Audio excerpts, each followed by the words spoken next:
প্রতি সমর্থন জানিয়েছি এবং ওনাকে আমরা অনুরোধ করেছি, আহ্বান জানিয়েছি যে গণঅভ্যুত্থানের যেই প্রতিশ্রুতি রক্ষায় উনি দায়িত্ব গ্রহণ করেছিলেন সেই দায়িত্ব সম্পন্ন করেই যাতে উনি সিদ্ধান্ত নেন যে কোনো বিষয়ে।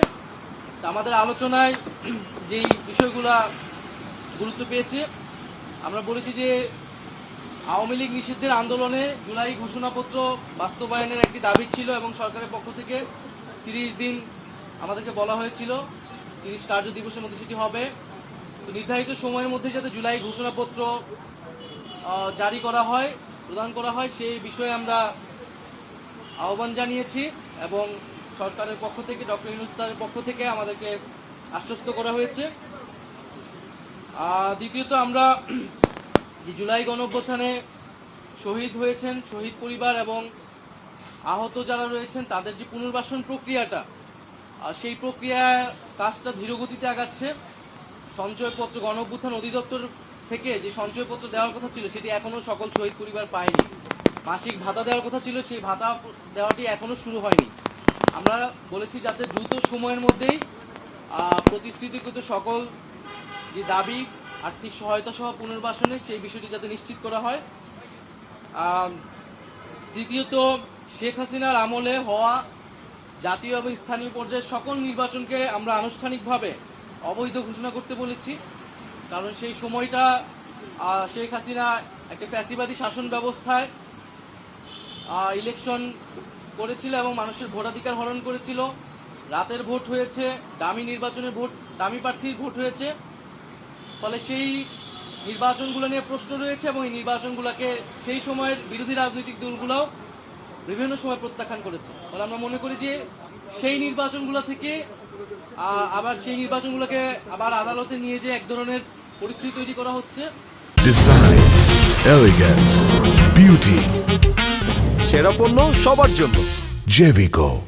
তো সেই বিশৃঙ্খলা এড়াতে সেই পূর্বের নির্বাচনগুলোকে আইনগতভাবেই অবৈধ ঘোষণা যাতে করা হয়। আমরা চতুর্থত বলেছি যে ইলেকশন কমিশনের উপর আস্থা রাখতে পারছি না রাজনৈতিক দল হিসেবে। সেই ইলেকশন কমিশন পুনর্গঠন করে যাতে স্থানীয় সরকার নির্বাচনের দ্রুত আয়োজন করা হয়। এর ফলে নাগরিক সেবা যে দুর্ভোগটি হচ্ছে, নাগরিক সেবা পাচ্ছে না জনগণ, সেটি নিশ্চিত করা সম্ভব হবে। আর সর্বশেষ আমরা বলেছি যে বিচার, জুলাই গণহত্যার বিচার এবং যে সংস্কার প্রক্রিয়া চলমান এবং সংস্কারের যে জুলাই সনদ ঘোষণা হওয়ার কথা এবং যে আমরা নির্বাচনের কথা বলছি, গণপরিষদ এবং আইনসভা নির্বাচন, এই তিনটি সমন্বিত একটি পরিকল্পনা, সুনির্দিষ্ট পরিকল্পনা বা রোডম্যাপ যাতে একত্রে সরকার ঘোষণা করে এবং আমাদের যেই গণঅভ্যুত্থানের প্রতিশ্রুতি ছিল সংস্কার, বিচার, সেটির মধ্য দিয়ে আসলে বাস্তবায়ন হওয়া সম্ভব। জুলাই মাসের মধ্যেই জুলাই সনদ আসবে এরকমটা আশ্বস্ত আমাদেরকে করা হয়েছে। আমরা বলেছি যে বিচারটাও কবে শেষ হবে, কোন প্রক্রিয়া আগাবে এবং নির্বাচন যেটা জানুয়ারি থেকে ডিসেম্বর থেকে জুনের মধ্যে হওয়ার কথা, সেটারও একটা সুনির্দিষ্ট পরিকল্পনা যাতে সরকারের পক্ষ থেকে ঘোষণা করে। মোটা দাগে এই 5টি বিষয়ে আমাদের আলোচনা হয়েছে। আজকে আপনাদেরকে ডেকেছে সরকার, আসলে কেন ডেকেছে আজকে আপনাদেরকে? তারা আমরা একই সাথে সমন্বিতভাবে 3টা বিষয়ের একত্রে একটা রোডম্যাপ চেয়েছি। কি ছিল? যেখানে জুলাই গণহত্যার বিচার, সংস্কার বা জুলাই সনদ এবং আমরা যে গণপরিষদ এবং আইনসভা নির্বাচন চাচ্ছি সেটির সমন্বিত একটি। আমরা এর আগে যে দলগুলো এসেছিল তারা বলছে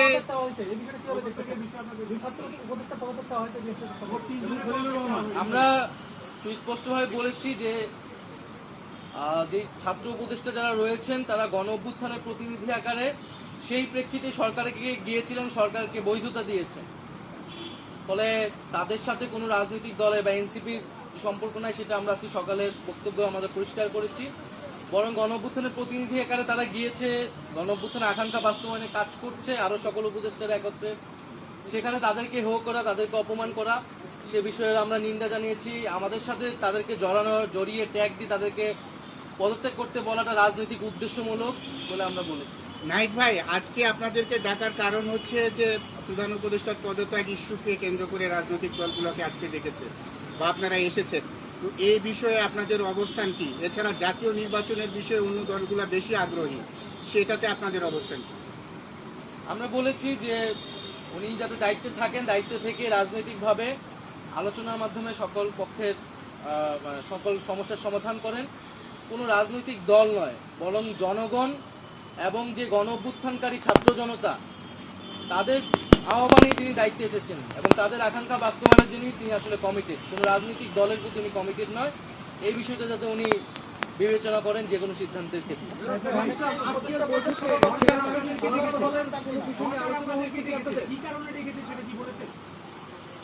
বর্তমান যে পরিস্থিতি, সেই পরিস্থিতি নিয়ে আলোচনা করতে উনি কাজ করতে পারছেন না, বা সে বিষয়ে উনি দায়িত্ব ছেড়ে দিবেন কিনা এই বিষয়ে ওনার চিন্তা ভাবনা রয়েছে।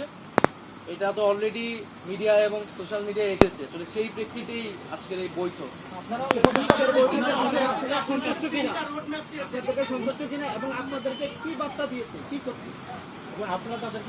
ভাই, নাইক ভাই, এর সঙ্গে সরকার অস্বস্তিতে কেন আছে আসলে? আপনাদের কেন আছে? সরকারের প্রতি সরকার হতাশ কেন আসলে? সরকার বা ডক্টর মোহাম্মদ ইউনূস হতাশা ব্যক্ত করেছেন, কারণ হচ্ছে যেই প্রতিশ্রুতি নিয়ে উনি দায়িত্বে এসেছেন এবং সেই সময় আমরা যেহেতু আন্দোলনের প্রতিনিধি ছিলাম, আমরাই ওনাকে আহ্বান করেছিলাম গণ অভ্যুত্থান পরবর্তীতে একটা নতুন বাংলাদেশ গঠনের জন্য। এবং শুধু ডক্টর মোহাম্মদ ইউনূস বা এই সরকার নয়, সেই সময় যারা আমরা আন্দোলন করেছিলাম, ফ্যাসিবাদ বিরোধী রাজনৈতিক দলের নেতৃবৃন্দ সকলেই কিন্তু সেই প্রতিশ্রুতি জনগণের কাছে ব্যক্ত করেছে যে একটা নতুন বাংলাদেশ এবং সেটি সংস্কারের মধ্য দিয়ে এই নতুন বাংলাদেশ পাওয়া সম্ভব।